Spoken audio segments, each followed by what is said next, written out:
As I read these lessons and tried to prepare a reflection on these lessons, I tore up a couple of sermons.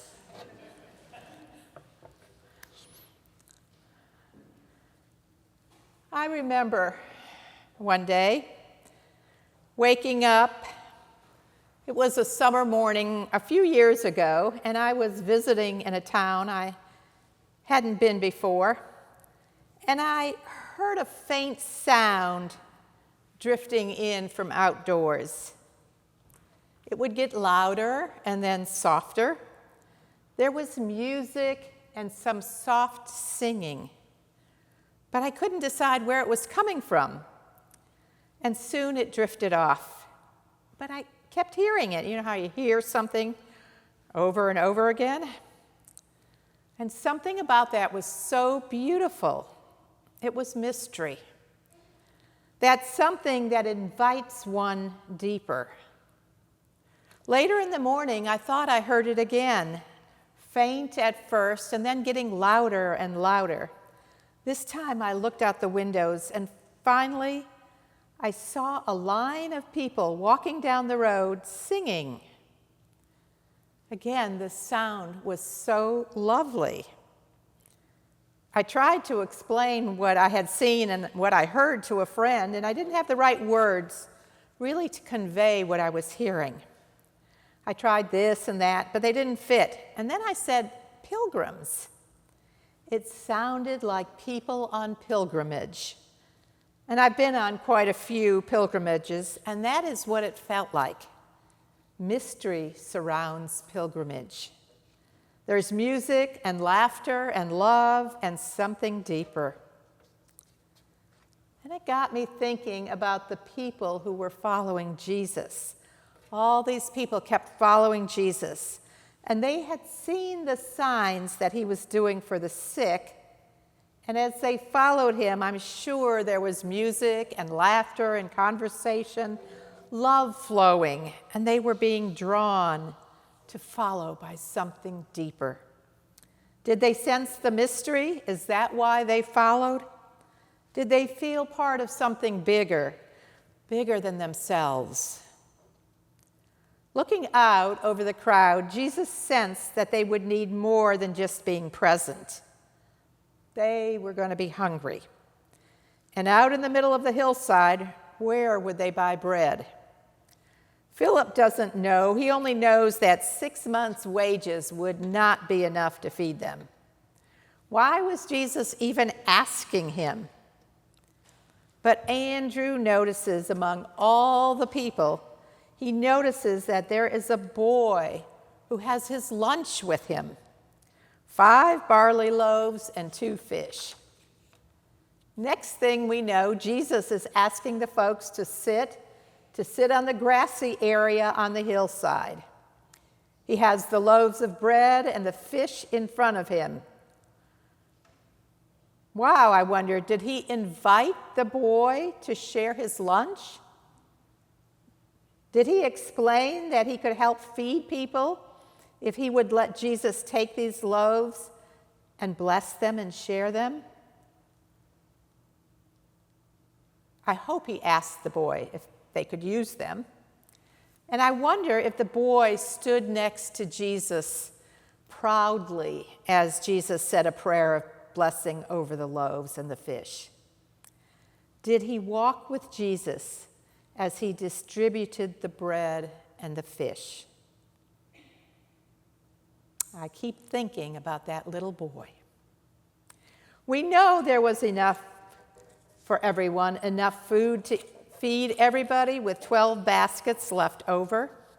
And I wonder what they did with the leftovers. Perhaps enough for dinner or to take into the town to those who were not present and were hungry. Imagine the stories they told that afternoon on the hillside.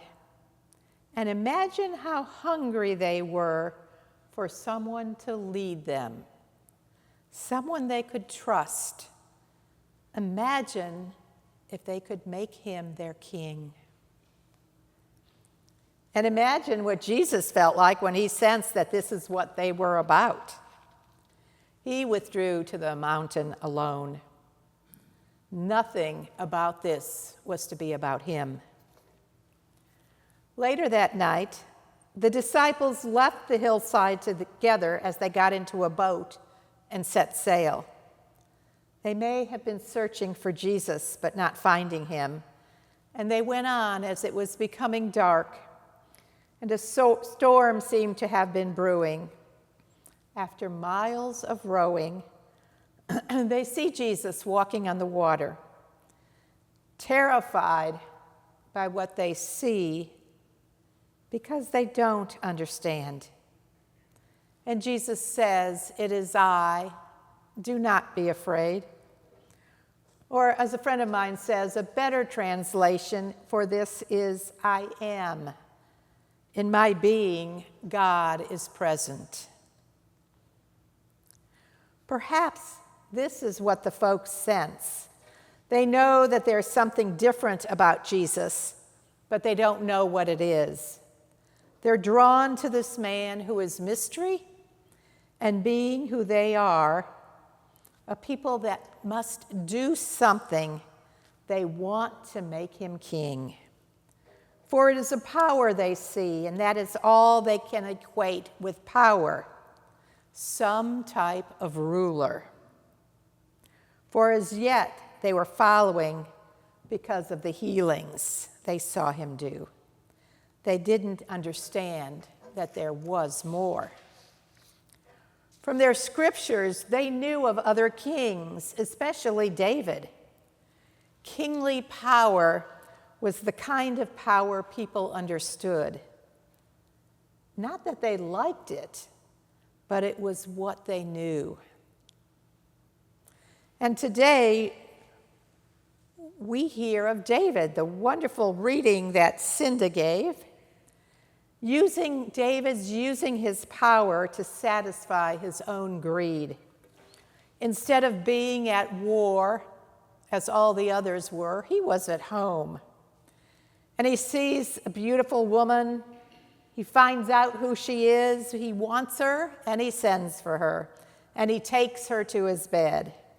It's an old, old story about power over women, abusive power. When Bathsheba tells David she's pregnant, he makes plans to conceal what he has done by bringing her husband Uriah home from war to sleep with her. And David's plans are foiled when Uriah doesn't go home to his wife. Uriah does not see himself as set apart from the men with whom he serves. Why should he go home when they're not able to do so?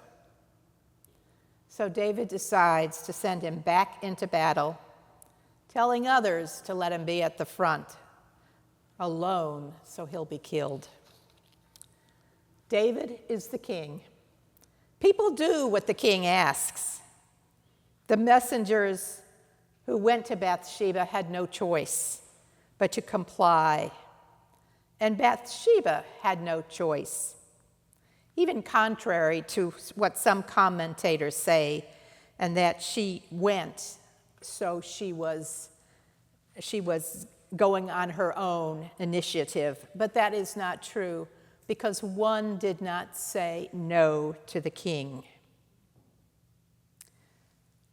This is a story about sexual abuse, it's about rape, and it's about abuse of power. These acts of David are the acts of the king. And the king is such that he cannot be held accountable by anyone around him for what he does. Standing up to power is something that takes much courage. Most people have a difficult time doing so, because when you stand up to power, you often stand alone. However, Uriah puts his companions and their solidarity before the king's suggestion. Each time David told him to go home, He chose to stay with his fellow soldiers. And we'll see where it gets him. If Bathsheba had the courage to stand up to power and refuse, it would be a very different story. And we'll hear more next week. People follow powerful people without really understanding who they are or what they're about. Powerful people can be ruthless, yet others often don't see that. They only see what they're told or want to see. Jesus' power is very different. We see it come forth as he heals the sick, when he sits with the children, when he takes the time to notice those who others walk by. When he was distributing the bread and the fish, there was a sacred power present. It is the power of the I am. God is present in his very being. We know when we're in the presence of God. We can feel it. Every week, people talk about their moment closest to God. It's holy ground. Have you ever met someone you knew, and you knew your time with that person was holy? People with the courage to live out the love of God in their lives because God was present in their very being. Last week, we all said the baptismal covenant together. Then we prayed for the candidate, Emma Brooklyn, and I noticed something I hadn't noticed before. It was those prayers that spoke to me.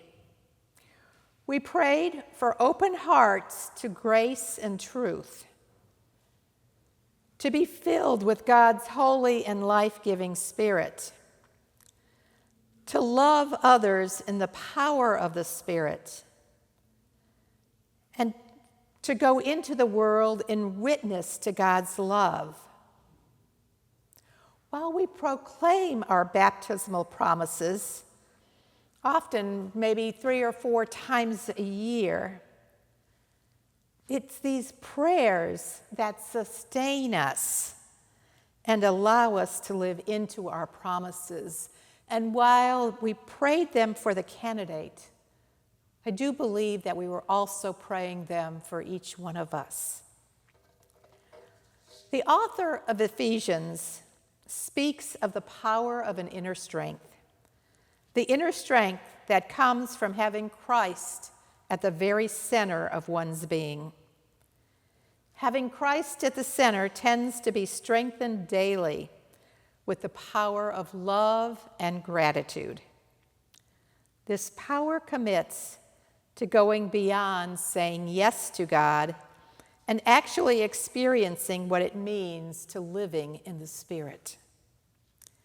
As the Message Bible says, live full lives, full in the fullness of God.